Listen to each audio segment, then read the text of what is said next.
وہ بے حد خوش ہو گئے تھے اور مجھے دعائیں دینے لگے۔ انکل بولے بیٹا اللہ تمہیں دنیا بھر کی خوشیاں اور کامیابیاں عطا فرمائے۔ میں دل ہی دل میں بے انتہا خوش ہو چکا تھا۔ میں سوچا اگر آج میری شادی کومل سے ہو گئی تو مجھے ایسے لگے گا جیسے دنیا کی ہر خوشی اور کامیابی میرے قدموں میں آ گئی ہو۔ دونوں میاں بیوی نے آپس میں مشورہ کیا اور پھر میری بات مان لی۔ انکل نے جب یہ بات ابو سے کی تو وہ بھی راضی ہو گئے کیونکہ ان کے پاس اس کے سوا کوئی راستہ نہیں تھا۔ یوں کومل میری ہو گئی۔ میں خوشی سے نہال تھا، مجھے محسوس ہو رہا تھا جیسے ساری دنیا کی دولت میرے ہاتھ لگ گئی ہو۔ میں نے جلدی اس لیے مچا رکھی تھی کہ مجھے ڈر تھا کہیں کومل اس شادی سے منع ہی نہ کر دے۔ آخر کار بارات کی رخصتی کا وقت آ گیا تو میں نے دل ہی دل میں خود کو داد دی اور سوچا واہ جبران تم نے کیا کھیل کھیلا ہے، سانپ بھی مر گیا اور لاٹھی بھی نہیں ٹوٹی۔ کومل کو میری والدہ میرے کمرے میں بٹھا چکی تھی جبکہ میرے کزنز نے مجھے گھیر رکھا تھا۔ میں کسی نہ کسی بہانے ان سے جان چھڑا کر اپنے کمرے میں پہنچنا چاہتا تھا۔ آخر کار میں نے سر درد کا بہانہ بنایا اور اپنے کمرے میں داخل ہو گیا۔ کمرہ پھولوں کی خوشبوؤں سے مہک رہا تھا اور میرے بستر پر دنیا بھر کا حسن سمٹا بیٹھا تھا۔ میری نئی نویلی دلہن کومل خاموشی سے بیٹھی تھی۔ میں جلدی سے اس کے پاس جا کر بیٹھا تو اس نے خود ہی اپنا گھونگھٹ اٹھا لیا۔ میں اسے دیکھ کر مسکرا دیا تو بولی آخر کار آپ نے مجھے حاصل کر ہی لیا۔ میں نے مسکرا کر سر ہلا دیا تو وہ بولی میں آپ کی ہو گئی ہوں مگر آپ مجھے کبھی حاصل نہیں کر سکیں گے۔ میں ایک دم چونک گیا اور بولا کیوں کومل تم ایسا کیوں کہہ رہی ہو؟ مجھے معلوم ہے کہ تم پہلے دن سے جانتی ہو کہ میں سنبل کو نہیں بلکہ تمہیں چاہتا تھا اور میں نے تمہاری آنکھوں میں بھی اپنے لیے بے پناہ محبت دیکھی تھی۔ تم یہ نہیں کہہ سکتی کہ تم مجھے پسند نہیں کرتی۔ پھر ان سب باتوں کے باوجود میں تمہاری بہن سے شادی کرنے آ گیا تھا مگر اس نے میرے ساتھ دھوکہ کر دیا۔ اس نے اپنے والدین کی عزت خاک میں ملا دی اور مجھے بھی رسوا کر دیا۔ میری باتیں سن کر کومل رونے لگی اور بولی جبران مجھے نہیں معلوم آپ ہی کے ساتھ کیا ہوا۔ کل تک تو وہ اس شادی سے بہت خوش تھی، وہ سارا دن صرف آپ کی باتیں کرتی رہی تھی۔ میں غصے میں بولا وہ سب ڈرامہ تھا تاکہ کسی کو اس پر شک نہ ہو اور آج کے بعد میرے سامنے سنبل کا نام بھی مت لینا۔ میں جان بوجھ کے یہ سب باتیں کر رہا تھا، اگر شیطان بھی سنتا تو حیران رہ جاتا۔ میں نے جیسے ہی کومل کا ہاتھ پکڑا وہ فوراً پیچھے ہٹ گئی اور بھاری مردانہ آواز میں بولی میرا ہاتھ چھوڑ دے۔ میں ایک دم ساکت رہ گیا۔ میں نے حیرانی سے پوچھا کومل یہ کیا ہے؟ وہ سر جھکائے رو رہی تھی۔ میں بولا مجھے سچ بتاؤ ہوا کیا ہے؟ کومل بولی جبران میں مکمل انسان نہیں ہوں۔ ہاں یہ سچ ہے کہ پہلی نظر میں آپ مجھے بہت اچھے لگے تھے مگر میں کبھی آپ کو پانے کا تصور بھی نہیں کر سکتی تھی کیونکہ میں خواجہ سرا ہوں۔ اس کی بات سن کر میرے اوپر جیسے آسمان ٹوٹ پڑا۔ میں بے یقینی سے اسے دیکھتا رہ گیا۔ میں بولا پھر تم نے مجھ سے شادی کیوں کی؟ وہ روتے ہوئے بولی میں ہمیشہ سب سے چھپتی رہی ہوں، کبھی کسی کے سامنے نہیں آئی مگر اس دن بہت تجسس ہوا کہ دیکھو تو صحیح میری بہن کی شادی کس شخص سے ہو رہی ہے۔ جب میں نے آپ کو دیکھا تو آپ مجھے بہت اچھے لگے، یہاں تک کہ میں یہ بھی بھول گئی کہ مجھے واپس بھی جانا ہے۔ مجھے اچھی طرح معلوم تھا کہ بارات والے دن آپ مجھ سے وہ سوال کیوں کر رہے تھے مگر میں آپ کو سچ نہیں بتا سکی کیونکہ میں نامکمل ہوں۔ پھر جب بارات بے عزت ہو کر واپس جانے لگی تو میرے والد نے میرے سامنے ہاتھ چھوڑ دیے۔ مجھے ان کی بات ماننا ہی پڑی۔ میں آپ سے بہت شرمندہ ہوں، مجھے معاف کر دے۔ میں کچھ کہے بغیر کمرے سے باہر نکل آیا، سب سے نظر بچا کر چھت پر جا بیٹھا۔ میری زندگی کی محبت میرے ہی کمرے میں بیٹھی تھی، وہ لڑکی جسے حاصل کرنے کے لیے میں نے گناہ تک کر ڈالا تھا۔ میں نے سنبل کو بدنام کر دیا تھا۔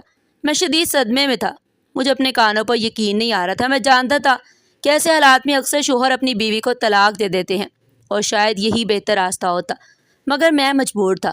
میں کومل کو چھوڑ بھی نہیں سکتا تھا۔ میں نے کئی دفعہ سوچا اسے طلاق دے دوں مگر پھر محسوس ہوا کہ اس کے بغیر میں زندہ نہیں رہ سکوں گا، اسی لیے میں نے جلد بازی سے خود کو روک لیا۔ اگلے دن ولیمہ تھا مگر میں نے ولیمے سے صاف منع کر دیا۔ گھر والوں کو اپنے فیصلے پر راضی کرنا بہت مشکل تھا مگر آخر کار مجھے کرنا ہی پڑا۔ سارا دن کومل سے میرا سامنا نہیں ہوا مگر رات کو مجھے اپنے کمرے میں جانا ہی پڑا۔ میں نے اس سے پوچھا کومل اگر تم ایسی ہو تو تمہارے والدین نے تمہارا رشتہ میرے ساتھ کیسے کر دیا؟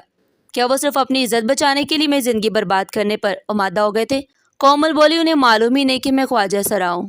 اس کی بات سن کر میں حیران رہ گیا۔ میں نے پوچھا یہ کیسے ممکن ہے کہ انہیں اس بات کا علم نہ ہو؟ وہ بولی آپ کو بھی تو معلوم نہیں تھا، گھر میں کسی کو بھی نہیں معلوم۔ میں نے پوچھا پھر تمہیں کیسے پتہ چلا؟ وہ بولی کچھ عرصے سے میرے پیٹ میں شدید درد رہنے لگا تھا۔ ایک دن یونیورسٹی میں میری طبیعت بہت خراب ہو گئی، مجھے فوراً ہاسپٹل لے جایا گیا جہاں میرا آپریشن کیا گیا۔ جب مجھے ہوش آیا تو ڈاکٹر نے بتایا کہ میرے جسم میں ایسی تبدیلیاں آ چکی ہیں جن کی وجہ سے میری جسمانی شناخت مردانہ ہو گئی ہے۔ مجھے آج تک نہیں پتہ یہ کیوں اور کیسے ہوا۔ میرا دل آج بھی ایک لڑکی کا دل ہے، میرے جذبات آج بھی ویسے ہی ہیں، مگر میرا جسم بدل چکا ہے۔ کومل زاروں قطار رو رہی تھی، اسے دیکھ کر میری آنکھوں سے بھی آنسو نکل آئے۔ وہ ہاتھ جوڑ کر بولے، جبران خدا کے لیے مجھے طلاق دے دے۔ میں نے خود سے پوچھا، کیا اب میرے پاس کوئی راستہ ہے؟ آخر کار میں نے کومل کو طلاق دے دی اور سیدھا اسی ہاسپٹل پہنچ گیا جہاں سنبل داخل تھی۔ میں نے ایک بہانہ بنایا، اس کے وارڈ میں داخل ہو گیا۔ وہ مجھے دیکھ کر حیران رہ گئی، جبکہ میں اسے دیکھ کر شدید پریشان تھا۔ وہ مجھے دیکھ کر ہنسنے لگی اور روتے ہوئے بولی، یہ سب کیا ہو گیا جبران؟ میں ہوش میں آنے کے بعد گھر گئی تھی، مگر جب مجھے معلوم ہوا کہ آپ کی رخصتی کومل کے ساتھ ہو گئی ہے تو میں واپس ہاسپٹل آ گئی۔ میں بولا، تم گھر چلو، سب ٹھیک ہو جائے گا۔ میں یہ سب اپنے گناہوں کا کفارہ ادا کرنے کے لیے کر رہا تھا۔ میں سنبل کو اس کے گھر لے گیا تو انکل نے مجھے دروازے پر دیکھتے ہی چیخنا شروع کر دیا اور بولا، تم نے میری بیٹی کی زندگی تباہ کر دی۔ تبھی گھر سے کومل باہر آ گئی۔ وہ اپنے والد کے سامنے آ کر بولی، ابو، جبران بہت اچھے انسان ہے، انہوں نے میرے ساتھ کچھ بھی غلط نہیں کیا۔ یہ بھی تو ہو سکتا ہے ان کی زندگی میں نے تباہ کی ہو۔ اپنے والد کی باتیں سن کر انکل خاموش ہو گئے۔ کومل مجھے اپنے کمرے میں لے گئی اور بولی، آپ اس بات کے گواہ ہیں نا کہ میری بہن کے کردار میں کوئی عیب نہیں تھا؟ وہ گھر سے بھاگی نہیں تھی، بلکہ وہ تو ہاسپٹل میں بے ہوش پڑی تھی۔ میں نے سر ہلا دیا تو وہ بولی، پھر آپ میری بہن سے شادی کر لیجیے۔ اگر آپ نے میری بہن کو اپنا لیا تو میں یہی سمجھوں گی کہ آپ نے مجھے اس دھوکے کے لیے معاف کر دیا جو میں نے آپ کے ساتھ کیا تھا۔ میں سخت پریشان ہو گیا۔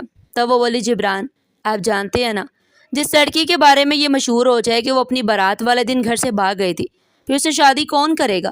وہ ساری زندگی بدنامی کا بوجھ اٹھاتی رہے گی۔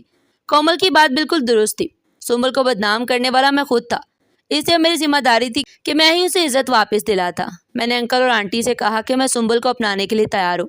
وہ بھی مان گئے اور مولوی صاحب کو بلا کر میرا نکاح سنبل کے ساتھ کر دیا گیا۔ سب یہی سمجھتے تھے کہ بارات والے دن سنبل پارلر سے واپس آئی تھی اور میرے ساتھ ہی رخصت ہوئی تھی، مگر کسی کو یہ معلوم نہیں تھا کہ اس کی جگہ اس کی چھوٹی بہن رخصت ہوئی تھی۔ ہم نے ولیمہ بھی نہیں کیا تھا، اس لیے یہ راز سب سے چھپا رہا۔ جب میں سنبل کو اپنے گھر لے کر گیا تو گھر والوں نے مجھے بہت ملامت کی کہ تم ایک بہن کو طلاق دے کر دوسری کو لے آئے ہو، مگر میں خاموش رہا۔ وقت گزرتا رہا اور آہستہ آہستہ میں سنبل کے ساتھ گھل مل گیا۔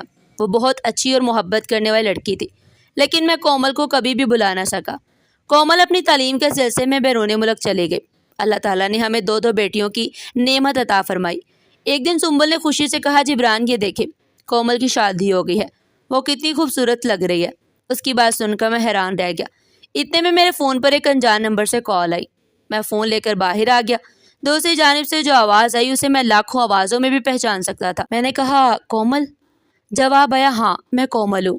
آج میں آپ کو اپنی کہانی سنانا چاہتی ہوں، کیا آپ سنیں گے؟ میں نے کہا، ضرور، کہو کومل۔ وہ بولی، جبران، یہ سچ ہے کہ ہم ایک دوسرے سے پہلے ہی نظر میں محبت ہو گئی تھی۔ میں آپ کی دیوانی ہو چکی تھی، مگر میں نے کبھی نہیں چاہا تھا کہ آپ مجھے حاصل کرنے کے لیے وہ سب کرے جو آپ نے کیا۔ بارات والے دن مجھے یقین ہو گیا تھا کہ آپ مجھے ہر حال میں حاصل کرنا چاہتے ہیں، اور آخرکار آپ نے مجھے حاصل بھی کر لیا۔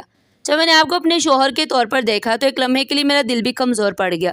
میرا بھی دل چاہتا تھا کہ آپ کے ساتھ نئی زندگی شروع کروں، مگر پھر میں نے سوچا، اگر ایسا ہو گیا تو میری بہن کبھی واپس نہیں مل سکے گی اور کوئی بھی یہ نہیں جان سکے گا کہ آپ نے اس کے ساتھ کیا کیا ہے۔ اسی لیے میں نے آپ کے سامنے یہ ڈرامہ کیا کہ میں مکمل عورت نہیں ہوں۔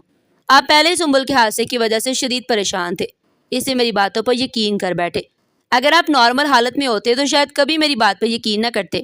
آپ نے مجھے طلاق دے دی اور پھر میری بہن کو اپنا لیا۔ اتنے سال گزر گئے مگر میں آپ کی جگہ کسی اور کو نہ دے سکی، مگر اب جا کر ایک ایسا انسان ملا جس نے میرے دل میں جگہ بنا لی اور میں نے اسے شادی کر لی۔ آپ ہمارے لیے دعا کیجیے۔ اتنا کہہ کر اس نے فون بند کر دیا۔ میرے چہرے پر ایک تلخ سی مسکراہٹ آ گئی۔ زندگی میرے ساتھ عجیب کھیل کھیلا تھا۔